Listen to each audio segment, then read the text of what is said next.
कि चौधरी चरण सिंह जी को भारत रत्न दिया जाना चाहिए। लखनऊ में योगी बाबा को और दिल्ली में मोदी जी को नींद नहीं आने वाली। अमित शाह जी दूरबीन लगा के देखिए, दूरबीन। और उत्तर प्रदेश की वित्तीय हालत योगी बाबा के राज में बेहद खराब हो चुकी है। 67% बच्चे, उनके पास कोई नौकरी नहीं। जो हाथरस के अपराधियों को बचाने में जुटे थे, उन जाहिल लोगों की पहचान कर लो।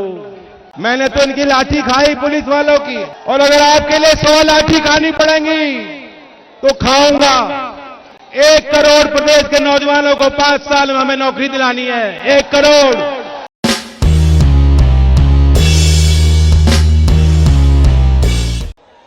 और मैं आपको बताना चाहता हूं, क्योंकि हमने तो ऊपर से तस्वीर देखी,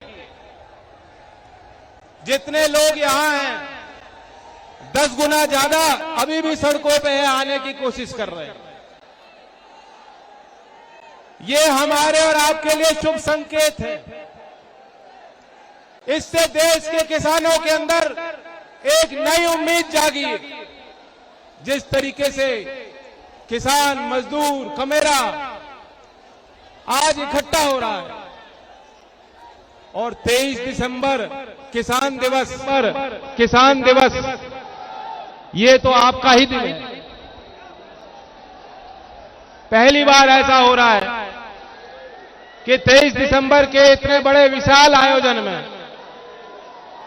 क्योंकि बड़े बड़े आयोजन हुए, कभी मेहम में हुआ, हरियाणा में कई बार, राजस्थान में बड़ी बड़ी सभाएं हुई, सादाबाद में बहुत बड़ी सभा हुई थी, मेरठ की धरती में बहुत बड़ी सभा हुई थी। अक्सर 23 दिसंबर को हम लोग इकट्ठा होते थे, चौधरी चरण सिंह जी को श्रद्धांजलि देते थे और आगे के रास्ते पे चर्चा किया करते थे। लेकिन पहली बार ऐसा हो रहा है कि आज 23 दिसंबर का इतना विशाल आयोजन, चौधरी चरण सिंह जी की कर्म भूमि अलीगढ़ की इगलास, जिसे मिनी छपरौली का नाम आप देते थे, लेकिन आज 23 दिसंबर में पहली बार आयोजन हो रहा है जिसमें चौधरी अजीत सिंह जी हमारे बीच नहीं है। चौधरी अजीत सिंह जी के साथ चलने वाले लोगों के लिए ये भावुक पल होंगे, मेरे लिए भी ये बहुत भावुक पल हैं। मैं तो आपसे पूछने आया हूं कि चौधरी अजीत सिंह जी को आपने इतने करीब से देखा, भरपूर सहयोग दिया, आशीर्वाद दिया, जिस तरीके से आप उनके साथ कदम से कदम मिलाकर चला करते थे, क्या आप मेरा साथ और सहयोग और आशीर्वाद मुझे दोगे कि नहीं दोगे? लखनऊ में अखिलेश जी बैठे हैं, उन्हें भी आज यहां आना था, वो नहीं आ सके, लेकिन ये सबको एहसास हो गया होगा कि जब हमने और उन्होंने हाथ मिलाया है, ये चौधरी चरण सिंह जी का पुराना समीकरण लौटाने के लिए हाथ बढ़ाया है। और ये तो आगे इस रास्ते पे होगा, कहीं वो काम संभालेंगे, कहीं मैं संभालूंगा, कहीं दोनों मिलकर संभालेंगे। ये साझी लड़ाई है। और आपको एक सूचना देना चाहता हूं, क्योंकि आज किसान दिवस है, चौधरी चरण सिंह जी की वह बात याद करो जो कहते थे किसानों को कि एक आंख अपने खेत पे रखते हो तो दूसरी आंख दिल्ली और लखनऊ यानी अपनी राजनीति पे रखा करो।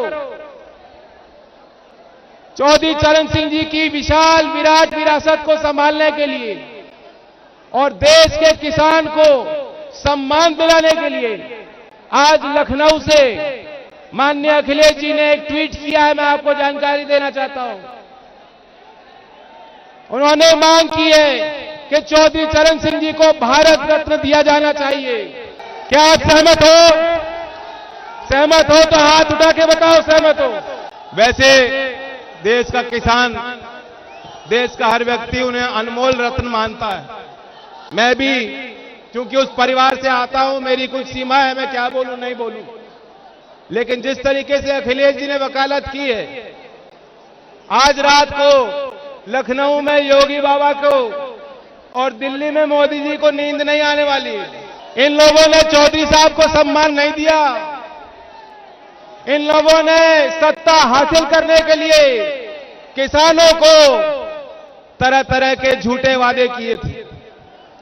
2017 के चुनाव में अमित शाह जी आए थे और उन्होंने एक घोषणा की थी कि हम किसानों के हित के लिए, किसानों के विकास के लिए एक नया कोष स्थापित करेंगे और चौधरी चरण सिंह सम्मान योजना बनाएंगे और जितने करोड़ चाहिए, 1000 करोड़ चाहिए, 1500 करोड़ चाहिए, 15,000 करोड़ चाहिए, हम देंगे।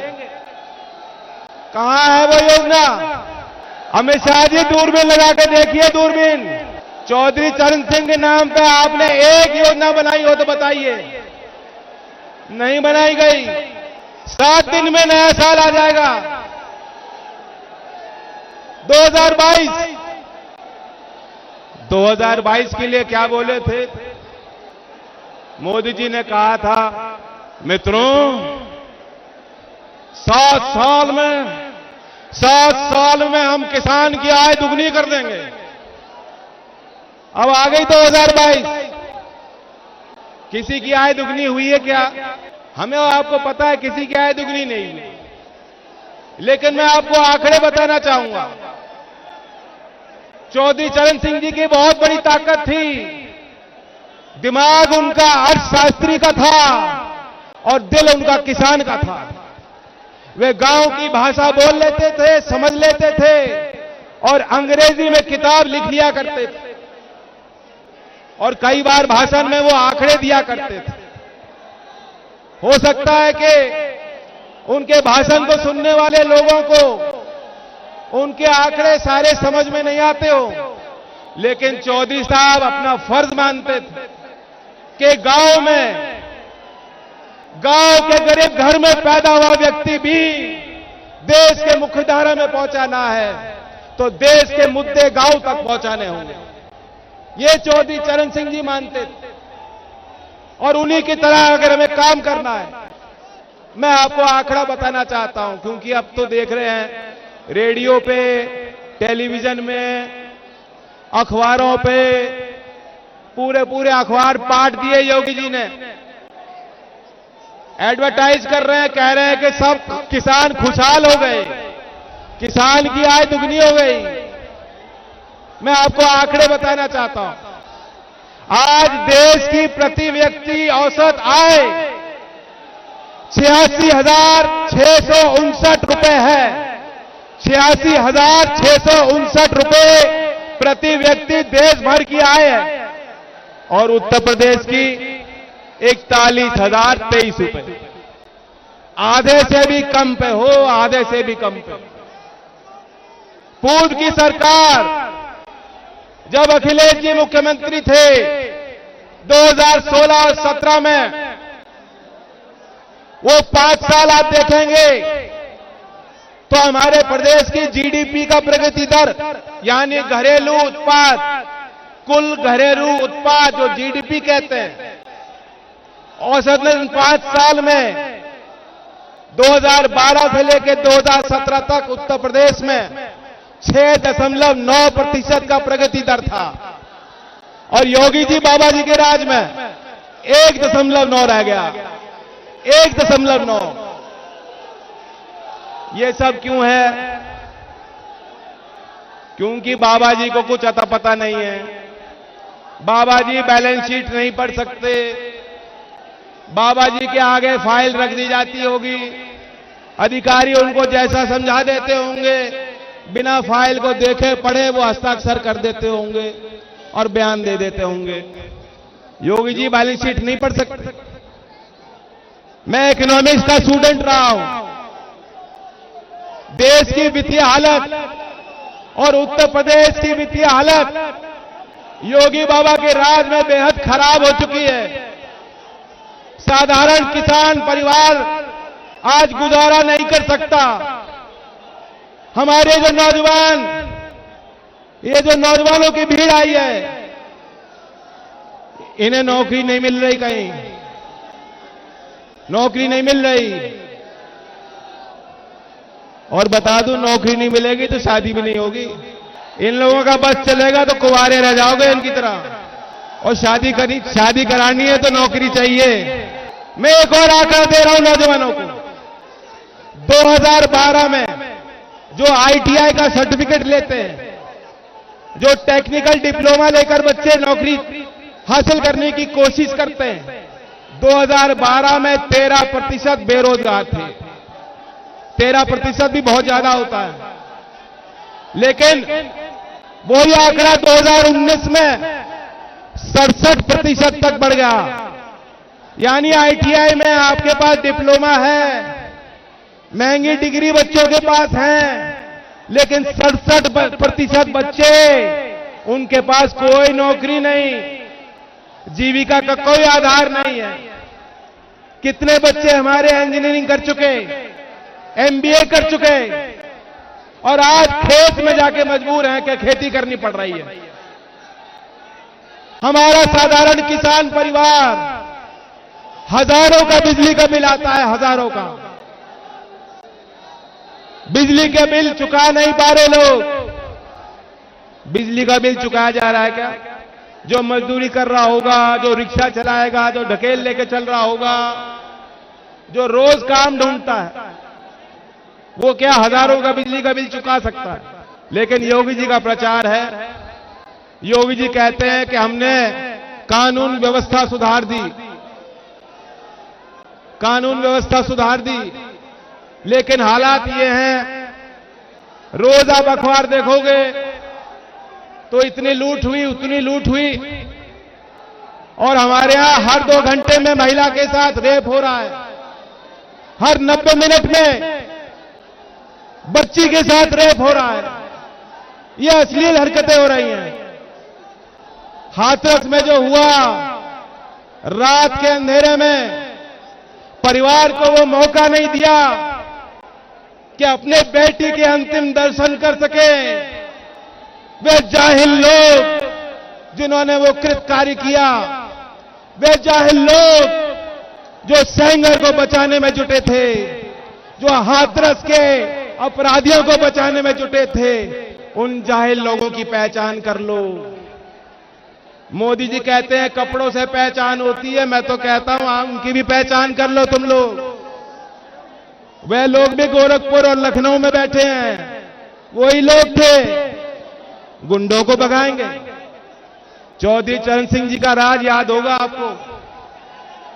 मैंने तो इनकी लाठी खाई पुलिस वालों की, लेकिन पुलिस वालों से मेरा कोई बैर नहीं है, और अगर आपके लिए 100 लाठी खानी पड़ेंगी तो खाऊंगा, लेकिन वर्दी पहनने वालों का ख्याल रखेंगे हम। चौधरी चरण सिंह जी 1960 में CB गुप्ता की सरकार चल रही थी, और चौधरी चरण सिंह जी गृह मंत्री थे। किस तरह का शासन उन्होंने चलाया, वो ख्याल रखते थे, और उन्होंने बात का समर्थन दिया कि पुलिस की वर्दी पहनने वाले इन जवानों की तनख्वाह बढ़ाई जाए। जब उनको दबाव बनाया गया कि नेताओं के विरुद्ध मुकदमे वापस ले लीजिए चौधरी साहब ने इनकार कर दिया। चौधरी साहब ने इनकार कर दिया, और वही योगी जो मुख्यमंत्री बने, पहला काम किया अपने के खिलाफ, उनके खिलाफ, खुद के खिलाफ जो संगीन धाराएं थी, जो संगीन मुकदमे दर्ज थे, योगी जी के खिलाफ दंगा भड़काने का मुकदमा दर्ज था, वे मुकदमे उन्होंने खुद लौटा दिए, खत्म कर दिए। ऐसे मुख्यमंत्री क्या गुंडों से आपको छुटकारा दिला सकते हैं? चौधरी चरण सिंह जी को मजबूर होना पड़ा, और 1962 में मुख्यमंत्री ने उनसे त्याग पत्र मांगा, और चौधरी चरण सिंह जी ने कुर्सी को लात मार दी, लेकिन अपने असूल को नहीं त्यागा। चौधरी चरण सिंह जी का नाम लेना आसान है, लेकिन चौधरी चरण सिंह जी के दिखाए हुए रास्ते पे चलना बहुत मुश्किल काम है, और जो भाजपाई हैं उनके लिए तो असंभव काम है, वो नहीं कर सकते। तो भाइयों, अपनी सरकार बनाओ, मैं विश्वास दिलाना चाहता हूं, इन नौजवानों को विश्वास दिलाना चाहता हूं, समय पे आपकी भर्ती खुलेगी, समय पे आपकी भर्ती होगी। और लोकदल ने तो ऐलान कर दिया है, सरकार बनेगी साझी, लेकिन मेरी नजर अलीगढ़ के नौजवानों पे होगी। 1 करोड़ प्रदेश के नौजवानों को 5 साल में हमें नौकरी दिलानी है, 1 करोड़। और अखिलेश जी से भी मैंने बात की है, वे भी अपना मैनिफेस्टो जल्द जारी करेंगे। लेकिन एक घोषणा मैं करना चाहता हूं, अगले साल जब 23 दिसंबर आएगी और लोकदल और सपा की सारी सरकार लखनऊ से काम कर रही होगी, तो किसानों को जो प्रधानमंत्री सम्मान योजना में केंद्र की सरकार 6,000 देती है, हम 12,000 दिलाने का काम करेंगे। यही 23 दिसंबर, अगला साल यही 23 दिसंबर को। तो अगर ये दिन देखना चाहते हो तो आप आशीर्वाद दोगे। इगलास की बहुत प्रसिद्ध चमचम है मिठाई, इगलास क्षेत्र का विधायक जिताओ, लखनऊ में हमारे गठबंधन के विधायक जिताओ, पहुंचाओ, किसान और नौजवान की सरकार बनाओ, और तब मैं अलीगढ़ की और इगलास की चमचम खाऊंगा। खिलाओगे? चाहे डायबिटीज हो जाए, खाऊंगा जरूर। अब समय बहुत कम रहता है।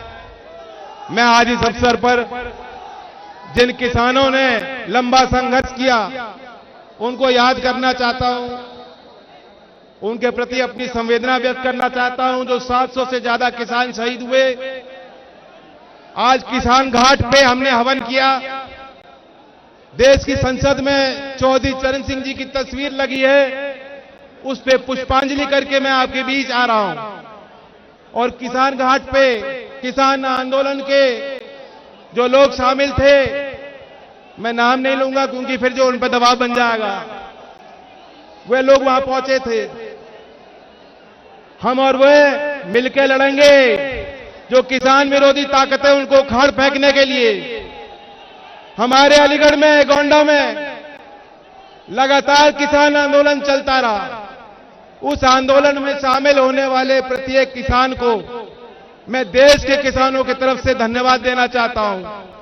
चौधरी चरण सिंह की आवाज बनके आपने पहली बार इस देश को, भारतीय जनता पार्टी की सरकार जो चला रही है, पहली बार उनको यह एहसास दिलाया कि अगर किसानों से लोहा लोगे, अगर किसानों से लोहा लोगे तो हार जाओगे। पहली बार। और मैं तो कह सकता हूं, मोदी जी ने तो कभी अपने घर में भी माफी नहीं मांगी होगी। मोदी जी ने नोटबंदी के बाद भी माफी नहीं मांगी, और माफी मंगवाई है। ये जीत आपकी है, ये खून पसीना आपका है, और आपका पूरा सम्मान हम लोग करेंगे। हमारी सरकार बनेगी। जो जो किसान शहीद हुए इस आंदोलन में, जिस तरह सेना का जवान जब शहीद होता है उनको शहीद का दर्जा दिया जाना चाहिए, हमारी लखनऊ में सरकार बनेगी, उन किसानों को भी हम शहीद का दर्जा देंगे और उनके परिवार को 1 करोड़ की सहायता राशि देंगे। तो अंत में मैं यही कहना चाहता हूं, सिर्फ हंगामा करना मेरा मकसद नहीं, मेरी कोशिश है कि सूरत बदलनी चाहिए।